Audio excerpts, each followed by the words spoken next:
In this video, we're going to be going over the different levels of copyright on YouTube and how they can negatively affect your channel.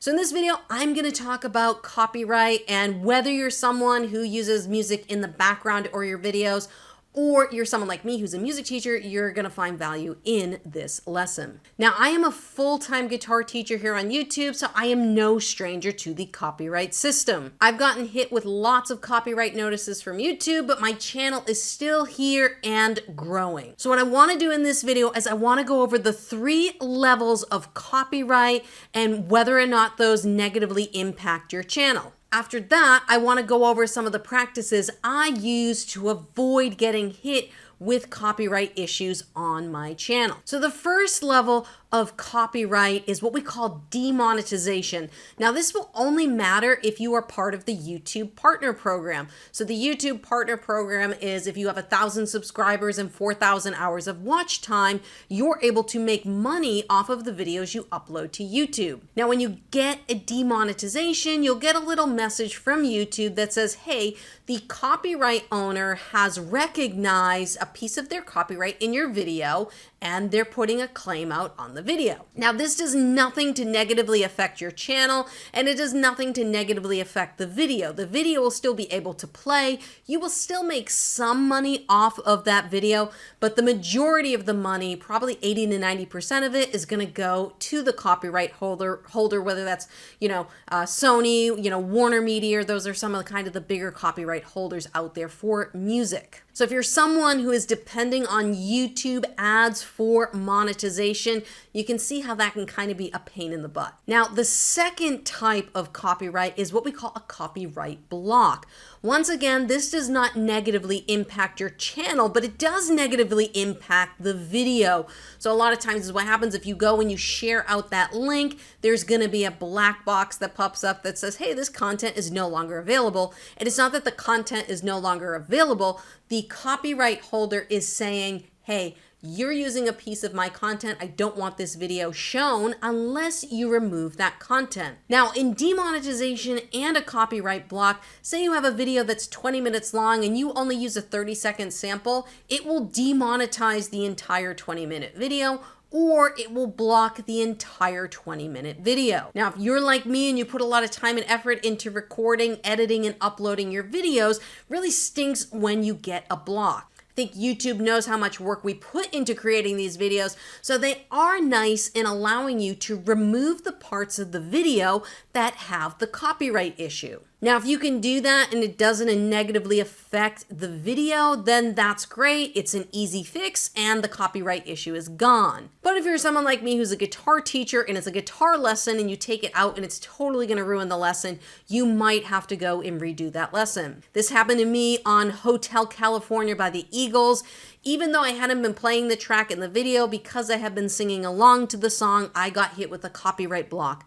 I redid the video, I just played the chords, I didn't sing any of the lyrics, and I was able to get the video to go through without any copyright issues. So you can see the first 2 levels of copyright really aren't that bad. The copyright block is a little bit of a pain if you put a lot of time and effort in, but the most common one, the one that I get hit with all the time, is demonetization. I've only been hit with a copyright block twice in my 4.5 years of making guitar lesson videos on YouTube, and so far I've never gotten hit with the next one. So the last and final copyright, and this one's actually the bad one, is what we call a copyright strike. Now, fortunately with copyright strikes, there is a 3 strikes and you're out rule. This means if you get 3 copyright strikes in a 90-day period, your entire YouTube account can be completely deactivated and shut down.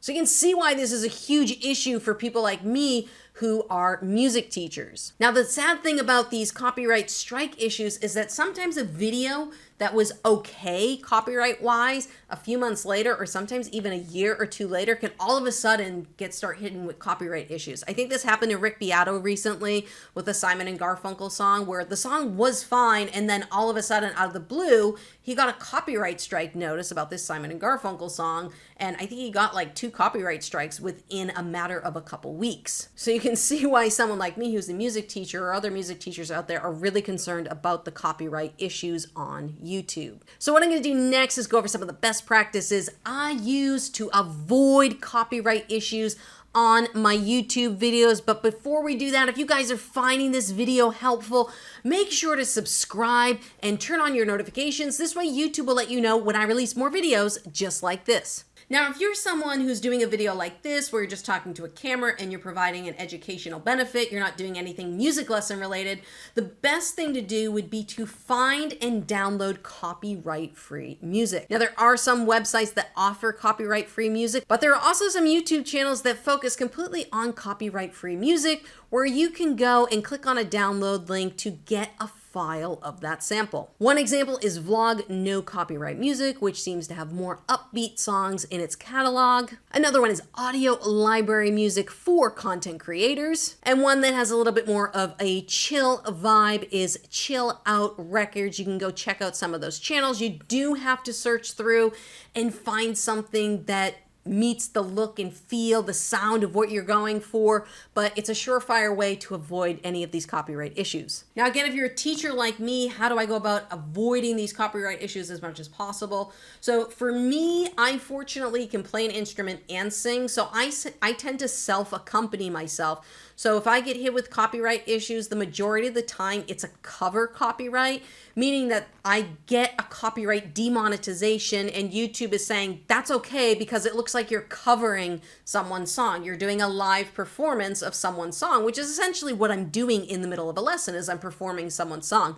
Now, I've tested a couple ways to see if I can not get demonetized at all. So I've experimented with singing in my lessons versus not singing. I find if I don't sing, I'm less likely to get hit with demonetization, but still, sometimes, I think it was Against the Wind by Bob Seger. I didn't sing at all. I was just playing the chords, the strumming pattern, and the chord progression, and that was enough for me to get hit with the demonetization. So you just never know. It really depends on the copyright holder and how strict they are. Where I find a lot of people, particularly music teachers, get into trouble is when they're using backing tracks or actual recordings of the music. That's a surefire way to get demonetization and a very good way to get some of your videos blocked. So I would highly recommend, if you're going to use backing tracks, try to make them yourself, or just don't play over them at all. Now, another thing music teachers ask me all the time when it comes to copyright is, Lauren, I know you sell guitar courses. Like I said, I do YouTube full time now. I make a lot of my money selling courses,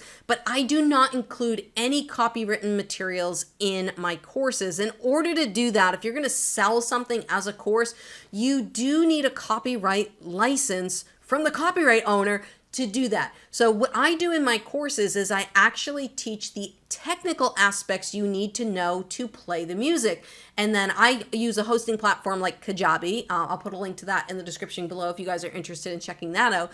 But within the course itself, I will say, hey, here are some songs these are going to be a bunch of links, and they link out to YouTube videos. They're my YouTube videos, my lessons, and you guys can go and apply the things you're learning in these lessons to these songs. Now, I know what you're saying, Lauren, these are people who are paying for a course, but you're sending them over to a free resource, YouTube. Aren't they going to get pissed off? Well, the answer is no, because I am basically holding their hand and telling them specifically what songs I want them to do. I have hundreds of videos on YouTube, and even my own students going through my course may not know which videos are appropriate for them.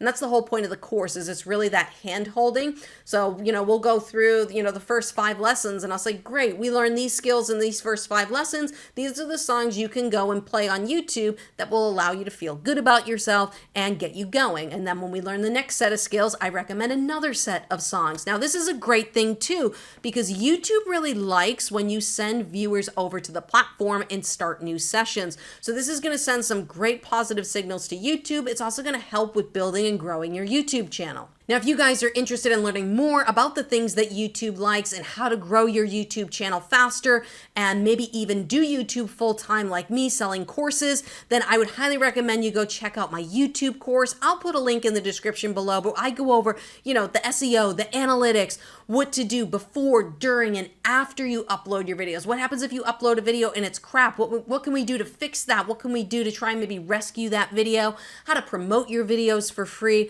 So I go over a lot of that information in my course. So again, go to the description below, check that out. And if you guys find this video helpful, leave a comment below, say hello. YouTube's gonna pop up a couple more videos over there. Go check those out, and I hope to see you guys in another video real soon.